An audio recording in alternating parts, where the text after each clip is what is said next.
Well, I didn't do anything to cause this, but apparently something has happened. Some update has happened, and I now appear in the corner of the screen. So I don't know if it'll show up on your screen or not, but bless your heart if it does. Chapter 7 deals with gathering information because, as we all know, we're a communicative species. You're a member of the most communication intensive generation in the history of all humanity. And it's kind of what we're all about in the School of Journalism and New Media. As we begin, we have to understand that this chapter does speak mostly to practices of journalism as opposed to marketing. There's a little bit of repetition, but in the first part, we talk about access, where we get information, where we can people are able to relate to others or relate to an audience. And we talk about privilege, which is a legal concept that we will deal with toward the end of this material. But we start off, as we often do, back with the basics. And from day one, we know that this country is based on certain principles, and one is that nobody is born with an inherent right to rule. No one person, no one committee, no one king, no one elder has some in power to tell other people what they ought to do. And so the only reason that a government can exist or have power to tell people what to do is if the people agree to it. And they do here and they do elsewhere because we know an authority is needed to protect us, to make sure our mail is delivered, to make sure our roads work, to change the light bulbs in traffic lights, and to safeguard our liberties. And so we give our consent to the presence and the activities of a governing authority. And that's where it gets its juice. That's the only place it gets its authority. The loftier times, this is Thomas Jefferson, and this notion that we talked about when we talked about privacy and elsewhere is this presence of consent, that governments exist by consent of the people to be governed. So it follows that if you're going to give consent, you have to know what you're consenting to. And so if you're going to give consent to be governed, you're going to have to know about the workings of government. I mean, some of these things are just kind of hand in glove, logical, step by step. Said another way, the freedom that we enjoy to communicate, especially about government, is simply not optional in a democracy. If you don't have freedom of expression, if you don't have the ability of people to find out what's going on around them in their society, in their world, and to exchange their ideas, then you may have a culture, you may have a civilization, but what you don't have is a democracy. Now, we interject or introduce the role of the mass media here. We're not government, and we're not truly civilian. What media practitioners are is kind of self-appointed informationists that follow a business model that's based on making enough money to stay in the role of providing information, whether it's written or broadcast or sent digitally. There are tons of business models. There are more business models for information gathering and providing now than they've ever existed before, but they've always been there at least since the printing press was involved. This notion of a mass media, of a group, of a sector of society that gathers information credibly and provides it to an audience has existed. And in our society, it fulfills several roles. It provides continuity. It lets us see things that we don't like and change them. It lets us be warned about dangers. It allows us to test ideas. It does everything that is part of this, providing a continuing consent to keep us informed.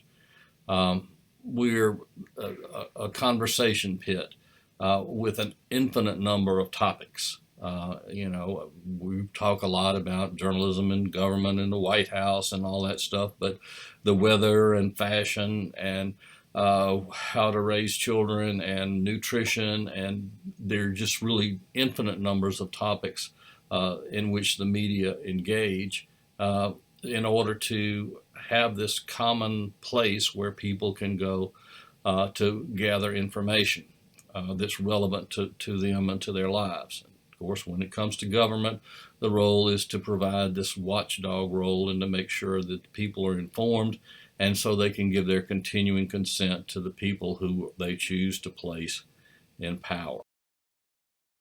Now, the really, really, really good news for the media is that um, people are born curious. We want to know.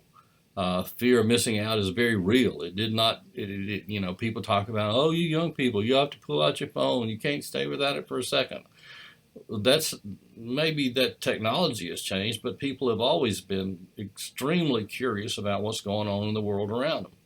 And now they have a tool that provides instant global communication. Well, that's great, but it's not new that people are curious. We're born that way, and we exit the world rather curious about what's and why's and who and where.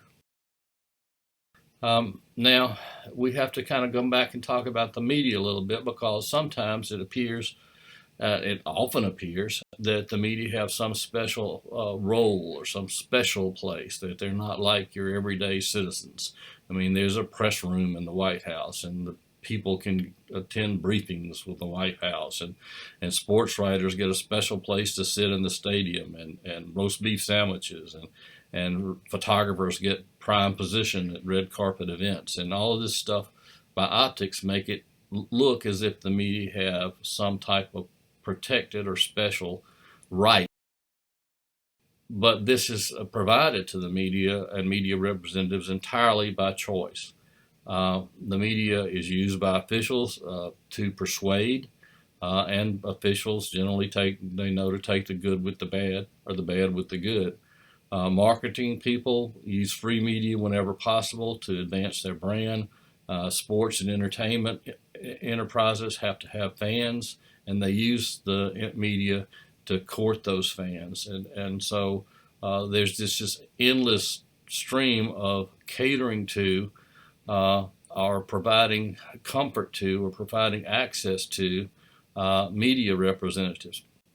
But it's not required by law, except in isolated situations.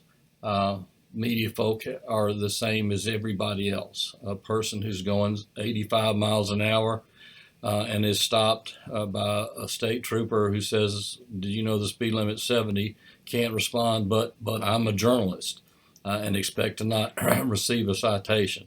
The nice thing in America is that being a citizen carries a lot of rights and carries a lot of privileges, but those same rights and privileges attached to media folk 99 times out of 100. There's no legal status of journalists that differentiates the status from citizen.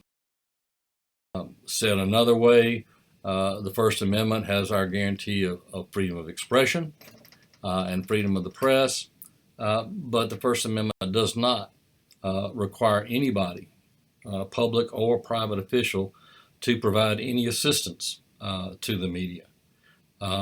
We're going to talk a little bit about access to meetings and records in most of this chapter, but our preliminary consideration is that legally the status of a journalist is the same as every other citizen.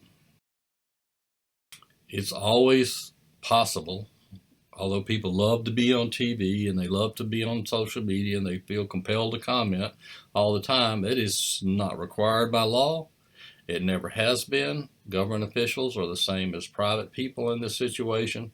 That no comment is not always the best answer. It's not always the most strategic answer to give, but legally it's an acceptable answer to keep your mouth shut, or for a public official or person to keep their mouth shut.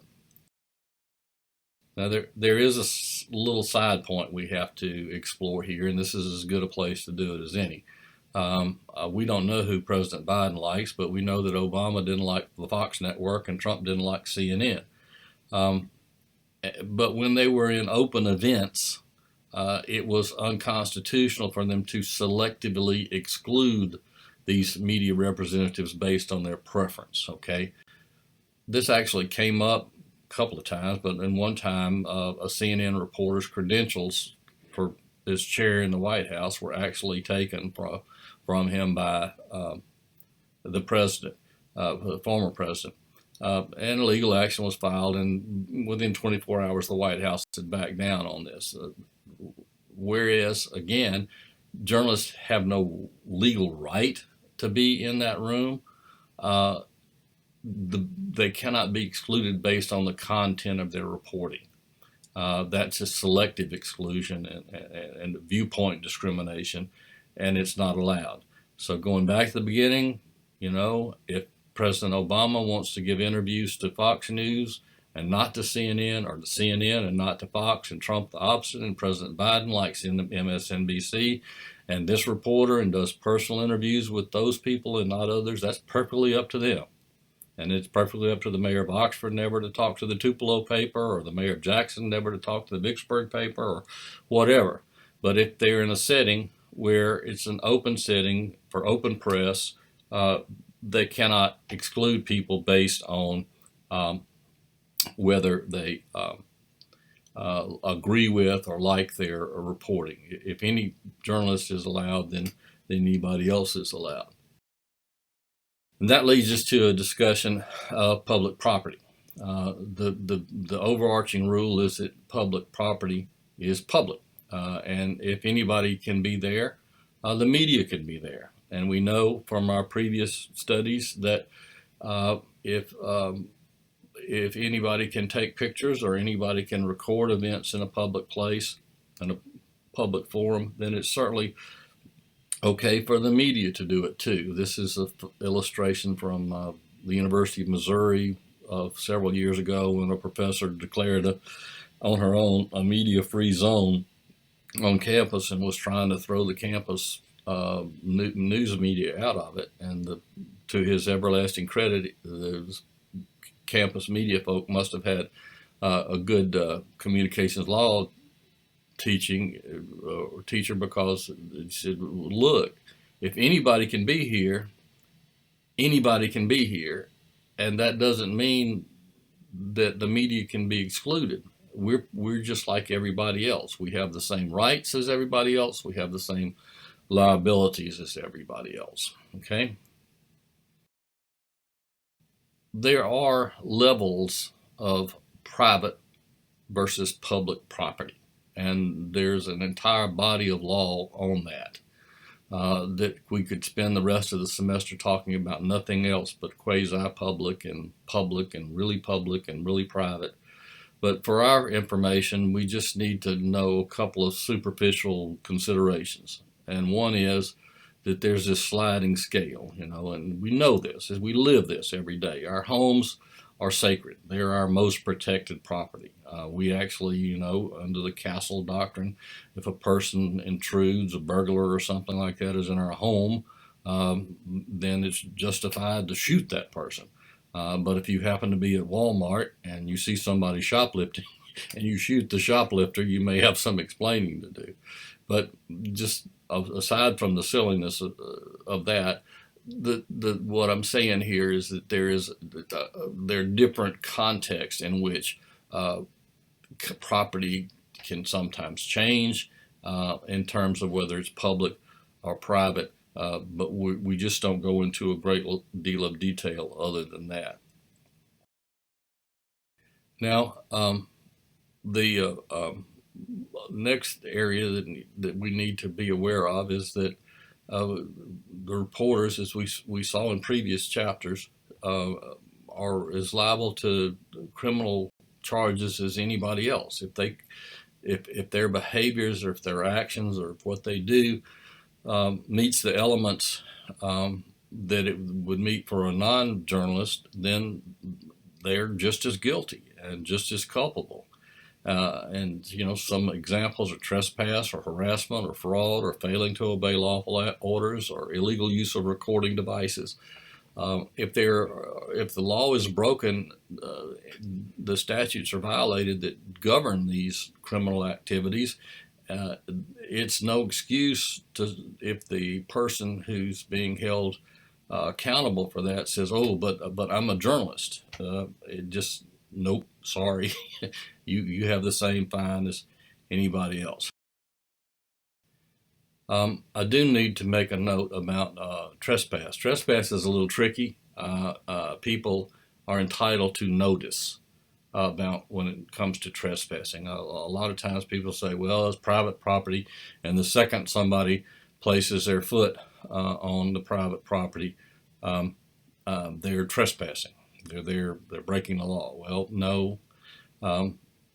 Frequently, a lot of private properties invites people, to come onto it. Our typical example, of course, is Walmart. You go to Walmart, you're not trespassing. They've invited you there.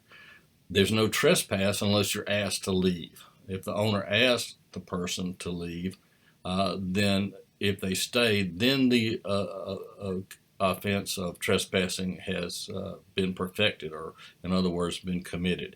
If somebody comes into your apartment or to your dorm room and you've invited them in, or even if you haven't invited them in, they're there to see your roommate. And if you have the authority to ask them to leave and they don't leave, that's when the trespass has happened. It didn't happen when they initially entered, okay?